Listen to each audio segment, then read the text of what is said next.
side. And I think most people think that somebody else's empowerment is the one that ought to be cut. If you do what you should do in Washington, it's going to mean that we have to tighten our belt. And how do you want to communicate with us in a way that you can sell medicine? It's going to be tough on all of us, but it still needs to be done. What kind of communication do you anticipate keeping that open?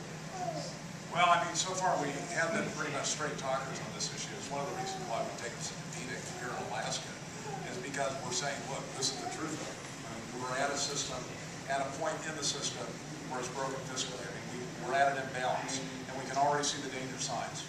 We've seen not just the Chinese not buying debt, but downgrade their debt. Our own bond rating agencies, probably within the next couple of years, will downgrade basically the stability of our, or the value of our debt. That, of course, will increase interest rates too, because if your debt and its value is if the ratings are downgraded, then you got to charge more interest before you sell it. And you know, my view of it is, when you see these fundamentals that are there, you got to tell people straight talk that, look, this is what's got to happen. And I know for a fact that this state, unless there's just some sort of extraordinary circumstance that occurs outside of anybody's future perspective, we're going to see a shrinking of funds. We know that. Whether or not you elect, I'm telling you, you can elect Lisa Murkowski or Scott McCann. And of course, Scott wants to, sign off on any bill that brings Porter back home. He said that. And, and Lisa's for earmarks. I mean, you've got all these spenders that come in, but it doesn't matter who you elect. The dollars aren't going to continue where they are today. It is a fact. I'm just telling people the truth, and I'm not trying to sell a pipe dream on it. Now, there are things that we can do to create efficiencies that can lessen the impact of that. There are things that we can do internally, such as looking at the resource base and hopefully getting the feds out of our backyards so we can develop them and make up for the losses as they come along. But the fact of it is, we know they are going to be reduced. And I think probably at the federal level, what's going to happen, hopefully we can do it in an orderly fashion. Hopefully we don't hit that brick wall like Greece. I mean, Greece several months ago had a sovereign debt crisis. That's a country that failed to get control of its debt problem and ended up at a point where it could not meet its obligations, where the checks that were issued were not honored. I mean, that's in simple speech. What happened is, of course, the European Union came in and bailed them out. Almost, well, over $10 billion of American dollars, believe it or not, went into it as well to bail it out through the IMF.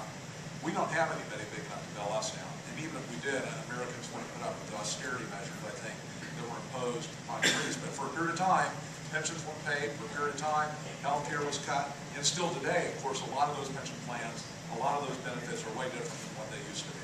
And that's because they hit the sovereign debt crisis. So what I hope we do is something in an orderly fashion. And that means that we are going to have to ratchet down expenditures. And what I would suggest is a cutback on a successive year-by-year basis to get to a point where we have a more balanced budget. The problem with raising taxes, and right now we're at a recession, and we know that raising taxes takes more money out of the producing sectors of the economy, something that we can't do, so that's not an option on this. Growing government with revenues clearly is not the right thing to do. I mean, the census was in part of it. I mean, I'm not sure how many extra workers are needed to be. I haven't evaluated that, but certainly the temporary government jobs were used to suggest that we don't have as bad of an unemployment problem as we have. But any time that you pump money into government sector, although there is a need for government services, I've received a federal paycheck before. I recognize real value in that. I have volunteers on my staff that receive federal paychecks and state paychecks. But frankly, we know that the money that goes into government is not recirculated out through the economy like it is in the private sector. It doesn't generally grow jobs. It's not something that can actually do this ahead. So that's not the answer either. But we do know that overall, to be honest with you, there is going to be a restriction, just like on Social Security. Another good example of straight talk on reform. Anytime a candidate says reform in Social Security in one sentence, they open themselves up to just getting lambasted by the press and by your opponents, because automatically it becomes that candidate wants to hurt our elderly. Well, that's precisely the opposite of what I've said. Our elderly, that are most dependent on Social Security, that are growing dependent on it, clearly they can't be left holding back. And my parents receive Social Security. That's their primary source of income. They need to continue to receive it. We need to keep the faith. But if we end up with a sovereign debt crisis, we know that they're going to be the ones most harmed. And that includes those getting ready to receive it. Longer term, we know there has to be reform in the system. And to say otherwise is not being honest. Again, 1.6 trillion, most of that 1.6 trillion is doing, basically the fundamental aspects of government that, historically the central government did, like defense, border security, and the like. And yet, that's deficit spending. So So we know something needs to be done, and it needs to be something that's orderly. It shouldn't be something that is done because we end up with a soccer type crisis. Hi. Karen Dexter, I'm here tonight because it's the first night I'm not teaching. But besides the law, I'm also a mathematician, and I've studied the resources that we gain from our percentage of the sale of our natural resources. It dwarfs anything that comes in as an earmark. If we're allowed to develop our natural resources, we've got a huge amount of natural resources. That's what we're getting from earmarks. So earmarks is nice, but if we had our natural resources, our coal, our oil, our minerals, we wouldn't need handouts in the form of please, please give me earmarks. Right.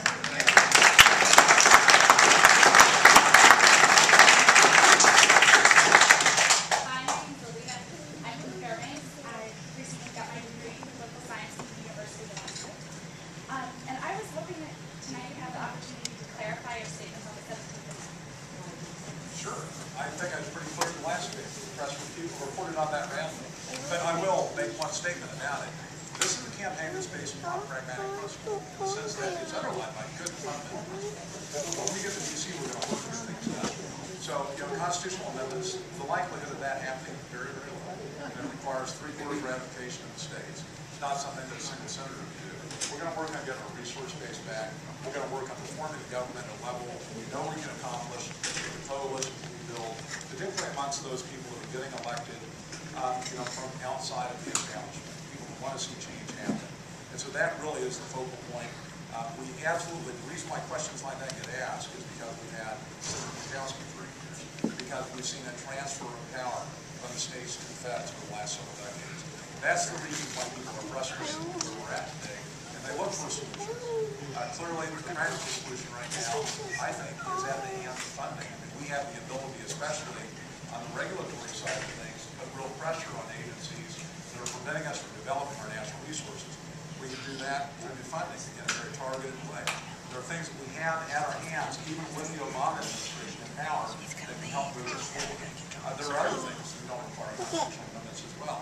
We don't have all of our land currently under we're close, but we have over 1 million acres left. Now, how about focusing on the possibility, perhaps, of looking at southeast Alaska? I mean, right now, well, what we know is that the state selected 400,000 acres there. One of the reasons why we were limited in the selection in the southeast is because at the time there were long-term timber contracts that were in effect. The federal government got rid of those. So there is an excuse, there is an opportunity to go in and say, hey, let's think about amending that act so we can go in and pass for our final selection in that area and revitalize the timber industry. And that doesn't require constitutional amendments. We're talking about congressional action. And so we're looking at the pragmatic and practical. We don't want to get sidelined by the esoteric arguments that even though they do have value, it's certainly not something that I'm pushing forward. Can I ask a follow-up on that? Good night, teacher. Could I just ask a follow-up question on that? Okay. Well, the 17th Amendment says it's a federal thing. It says that each state should be afforded 2 senators and a Senate. It says that term should be 6 years. But more importantly, it says that senators will be elected by direct vote from the people as opposed to the legislature. And I was just wondering, which part of that do you disagree with? I think I've already answered the question. Sir. Before we ask that question, we have someone here, partners who would like to... Okay. No, that's all right. That's all right, sorry.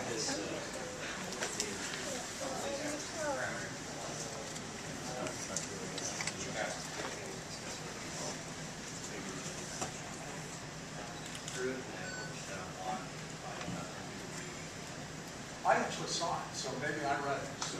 Yes, sir. And here's the original for you. Thank you very much.